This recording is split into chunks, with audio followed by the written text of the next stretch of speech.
Good afternoon, ladies and gentlemen. This is Rich Bradley, President of the Board of Public Service. This is the regular meeting of the Board of Public Service for January 9th, 2024. This is a public meeting, and there are no hearings today, but we do have one letting. So at this time, I would ask you to please stand by until the bids download, and then Helen will read those bids.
Okay, we have letting 8768 pedestrian street lights, Waterman Boulevard between Belt Avenue and Clara Avenue.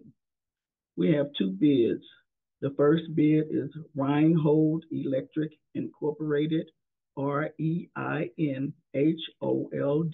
Electric. Total bid amount is $246,260. 246-260.00. And we have Gerstner Electric Incorporated, GERSTNER Electric. Total bid amount is $244,120. 244,120.00. And that's it. Thank you, Helen. You're welcome. At this time, I'll ask Secretary to please call the roll. Director Coyle? Here, present. Director Davis? Present and accounted for and using the mute button appropriately. Director Hayes? Here. Director Pearson? Present. Director Scobie is excused. Director Williams? Present. President Bradley? Here, we have a quorum. I'll call this meeting to order. Regular business. From the President, recommendation that approval be given as follows. Item 1, acknowledgement form for wire and or pipe occupation within the limits of a public right-of-way for the proposed installation of 1/3-inch HDPE conduit containing 172 count fiber optic wire line south of Goodfellow Boulevard, care of Norfolk Southern Railway Company. Item 2, PSA number 1270, relocation of airfield maintenance and snow removal equipment facilities with Jacobs Engineering Group, Inc. for the maximum agreement amount of $8,020,670.51. From the Director of Public Utilities, recommendation that the board declares as emergency actions the following. Item 1, contractor assistance with water main breaks and fire hydrant repairs. This is necessary due to ongoing staffing shortages. The estimated cost of this work is $492,230.96. Item 2, private contractor debris hauling for water division construction and repair work. This is necessary due to staffing shortages for fiscal year 2024. The estimated cost of this work is $400,000. Item 3, all labor, parts, and equipment to remove and replace a hydraulic cylinder sluice gate operator for wet well number 3 between wet wells 3 and 4, located at the Howard Bend Treatment Plant. This work is needed to restore the equipment to operational status and improve efficiency and reliability. The estimated cost of this work is $22,115. Item 4, miscellaneous electrical service work for the Chain of Rocks and Howard Bend water treatment plants. Work includes maintaining existing electrical infrastructure as well as responding to address issues with treatment equipment and facilities. The estimated cost of this work is $350,000. From the Director of Streets, recommendation that the following be approved, subject to certain conditions. Item 1, petition number 6771, affidavit of Corrigan Brothers, Inc. for the conditional vacation of public air, surface and subsurface rights for vehicle, equestrian, and pedestrian travel in Atlantic from Teresa West Wardley, 422.10 feet, to a point in the 15-foot wide east-west alley in City Block 2211 as bounded by Atlantic, Teresa, Gratiot, and Grand from Teresa extending West Wardley 238 feet to a point.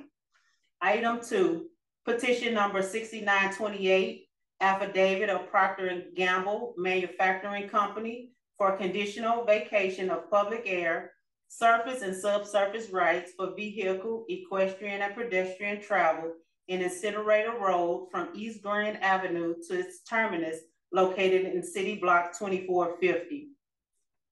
From the Directors of Public Safety and Utilities, joint recommendation that the following be approved, subject to certain conditions.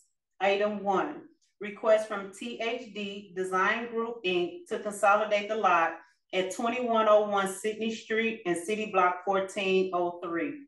Item 2, request from Superior Holdings 1, LLC to convert 1201 McKay Place into 2 fee simple townhomes in City Block 2267.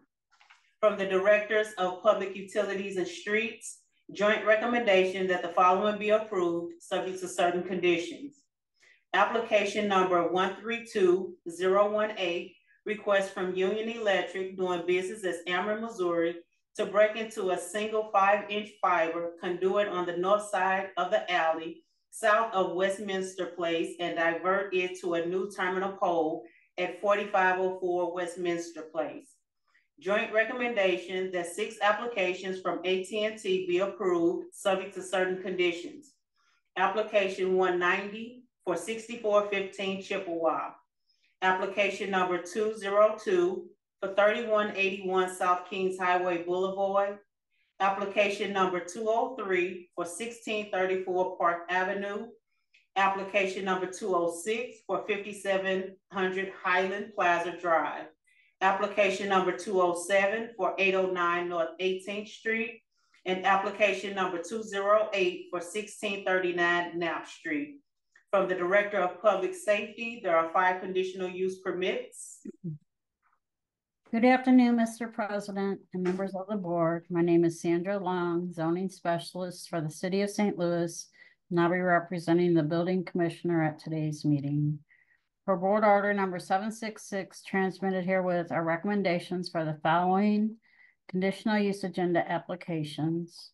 Approval with conditions is recommended for 5 applications: 4710 St. Louis Avenue, 2618 Cherokee Street, 4334 Natural Bridge, 5237 Delmar Boulevard, and 1800 North Vanderbilt. I request that these recommended be approved as submitted. Thank you, Sandra. I'm going to go ahead and start off with just a couple of comments, and then I do have a couple questions. So for background for the board, the number 5, 1800 North Vanderbilt Avenue, if you'll recall, some weeks ago, we had a revocation hearing for this property, and we asked the conditional use holder to work with the zoning department because it was a situation where the conditional use holder was the father, he passed away, and relatives were assuming the business. So this is in place of the revocation hearing. This is a new conditional use permit for that exact same business. Is that correct, Sandy? Yes, sir. Thank you. And then my questions are this. So as I'm reading through this, I see a lot of opposition here. State Yes. representatives, neighbors, other folks that are very opposed to this. I also see 16 conditions that are listed for this business as well. And so my question is kind of twofold. So with Okay. all that opposition, I'm assuming the 16 conditions resolve most of the concerns, correct? Yes, sir, did. And so are you saying, is zoning saying that at the current time, the applicant is in a compliance with all 16 of these conditions? I am not saying that. I'm saying I address the concerns of the neighborhood and try to condition it where it will address all their concerns in the future. There's been a lot of dumping around there and stuff like that. And because it got sent to a revocation hearing because a public official was concerned they were taking in stolen vehicles. So I tried to address that in the conditions as well. Right. So I'm not saying they're in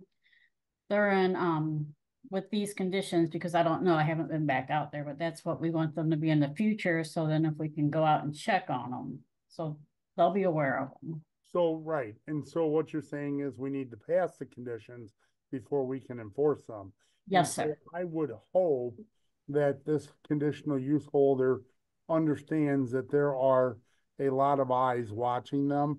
And I would hope that assuming this board sees fit today to pass this conditional use, that they comply with, to the letter of the law, these conditions, so that in some weeks or months from now, this board is not subject to a revocation hearing. So that's enough from me.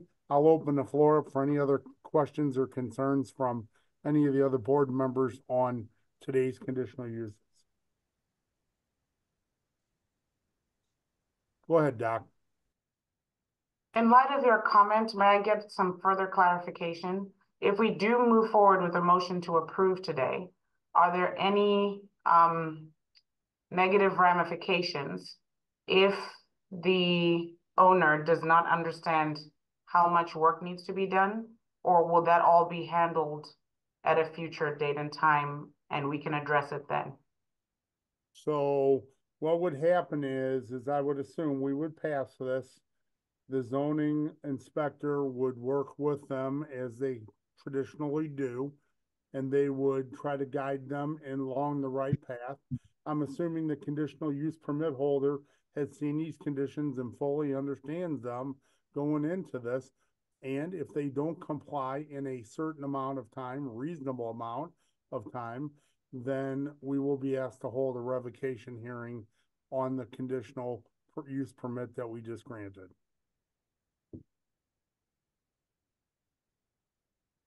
Are you talking to me? I will work with them on it. Most of the stuff is already done. There's some of it's not, like the security lights they do not have and things like that, but they've already do the fluid recovery. They mainly wanted to get off having to stack the cars in racks. Right. Okay. Any other questions for Sandy before we vote on today's conditional uses? Seeing none, I'll ask for a motion. Motion to approve Coyle. Second, Davis? Thank you, directors. Can you call the roll, please? Director Coyle, Aye. Director Davis, Aye. Director Hayes, Aye. Director Pearson, Aye. Director Williams, Aye. President Bradley. Aye, today's conditional uses are approved. Thank you, Sandy. Thank you. I'd like to turn your attention to our meeting minutes from last Tuesday, January 2nd, 2024. Are there any questions or comments on the meeting minutes as presented? Seeing none, I'll ask for a motion to approve, please. Motion to approve, Davis? Second Coyle. Thank you, directors. Can you call the roll, please? Director Coyle, Aye. Director Davis, Aye. Director Hayes. Aye. Director Pearson.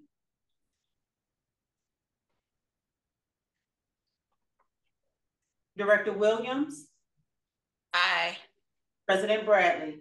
Abstained. The meeting minutes are approved. Thank you. Today's agenda, are there any questions or comments on today's BPS meeting agenda?